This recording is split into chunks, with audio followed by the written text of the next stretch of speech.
Are you, like most small biz owners, working way too hard and not making enough money? Maybe you got into business just in order to spend more time with your family and to have some fun, but you find out later that you're facing a burnout. Well, how would you like to learn a simple technique that will reduce your work time dramatically and explode your profits? My name is Ed King and I'm a CPA with an MBA with honors from the University of Michigan. I was a management consultant at one of the largest consulting firms in the world, PricewaterhouseCoopers, and I was a director of small business services at Wayne State University for over 30 years. Now, during that time, I worked with thousands of small business owners just like you and showed them how to improve their profits with less work. In my business education experience, the best technique I ever learned to improve a business profits is the 80-20 rule. This rule will change your business life. Now, the 80-20 rule sounds like a statistic, and in some ways it is. The good thing about the 80-20 rule is you don't have to understand statistics to be a believer. Yes, it has its foundation in economics, and yes, it was proven using statistical analysis, but it's not meant to be only understood by economic professors. The 80-20 rule was discovered by Wilfredo Pareto, who observed that 80% of the income in Italy was earned by 20% of the Italian population. Well, we can extrapolate that to almost any situation where 80% of the results are determined by a small number of causes. In other words, 20%. Now, the important thing to understand is that in your business, there are certain activities that you do, your 20%, that account for the majority, about 80% of your sales and profits. Well, how do we make money with this rule? The most important use of this rule is in managing your time. The 80-20 rule should serve as a daily reminder to focus 80% of your time and energy on the 20% of your work that really is important. Don't just work smart. Work smart on the right things. Write down how much income each of your activities generates and calculate how much each hour of your time is worth. Now, one of our recent graduates, a carpenter in Michigan, performed an 80-20 analysis on her own business. She wanted to figure out where she should spend her time: building garages, installing kitchen cabinets, finishing people's basements, or creating custom entertainment systems. Well, the average price of a garage was $20,000, kitchen cabinets $4,000, finished basements $15,000, and a custom entertainment system $2,000. So far, it looks like she should be building garages or finishing basements. But now we have to take into consideration the materials she has to buy and the amount of money she has to pay other workers. For the garage, she needs about $15,000 for materials and has to pay about $3,000 for an electrician and someone to pour the concrete. For kitchen cabinets, she has to spend $3,600 on materials. For finishing the basement, she spends $13,000 on materials and needs about $1,000 for an electrician.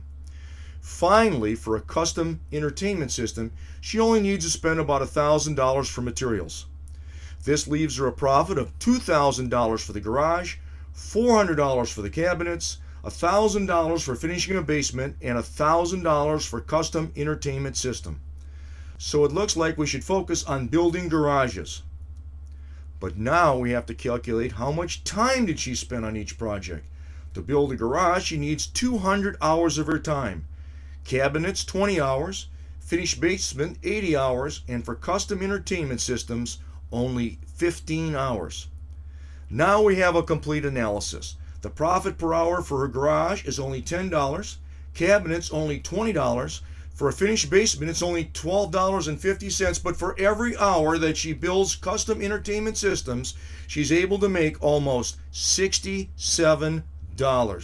The conclusion is that she should spend her time building custom entertainment systems. Here's a bonus. She also learned that by focusing on home custom entertainment systems, she appeared to be more of an expert. Because the more she specialized, the more she appeared to be an expert, and the more she appeared to be an expert, the more she could charge.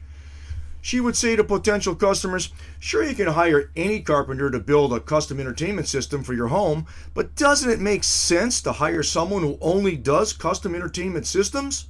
So now she wanted to attract people to her custom-built entertainment systems. She did that by sending out direct mail pieces to all the subscribers to magazines like Sound and Vision and Stereo Review within 20 miles of her home. The reason she picked 20 miles is that she didn't really want to drive more than 40 miles a day. Now, another student of ours was a house painter.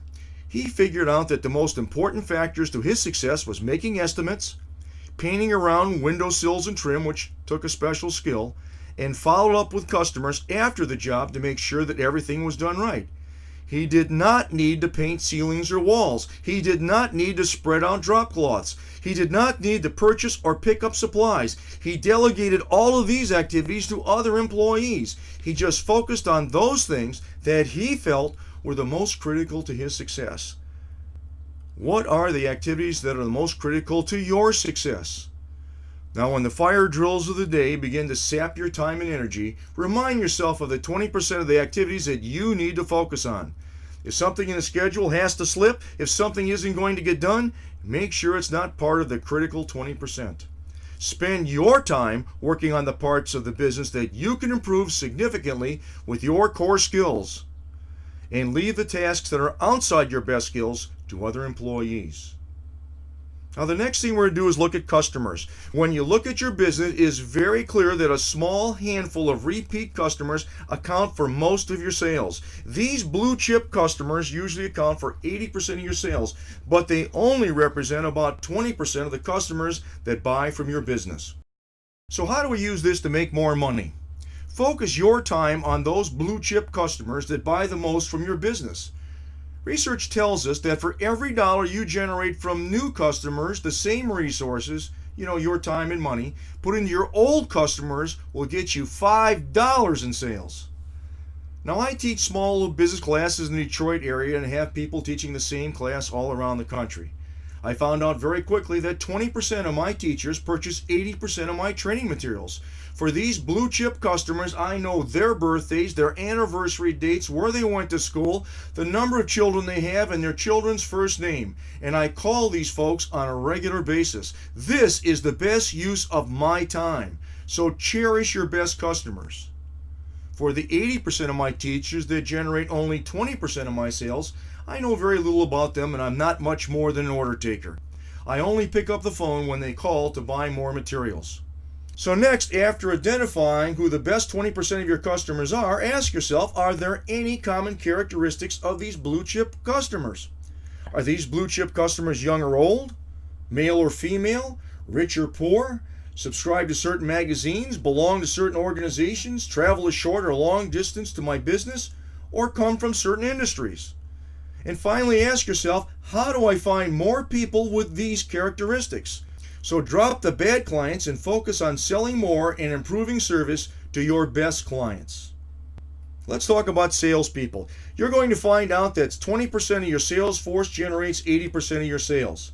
What you need to do is to document the activities of your successful salespeople. Try to systemize it and teach it to the 80% of your sales force that is not successful.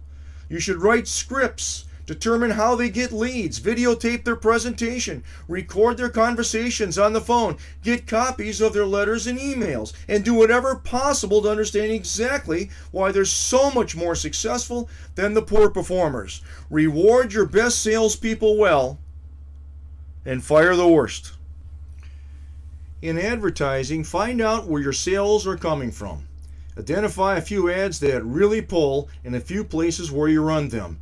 The ads that really produce sales. Then refine your winning ads, run them in those places that give you the best results. Check your web traffic logs. Which keywords are bringing you the most traffic? Which search engines? Which websites? You'll find a small number of keywords, search engines, and websites that get you the lion's share of your traffic. Concerning employees, 20% of your employees will cause 80% of your problems. What to do? Fire them. In summary, you can use the 80-20 rule to dramatically increase your sales by focusing in on your best customers, best salespeople, and best advertising. You can use this rule to reduce your expenses by getting rid of your worst employees. Finally, you'll be able to reduce the amount of time you spend working in your business and make more money. The 80-20 rule is the best tool I've ever seen to improve your business profits, but a tool is only good if you use it. Now get to work.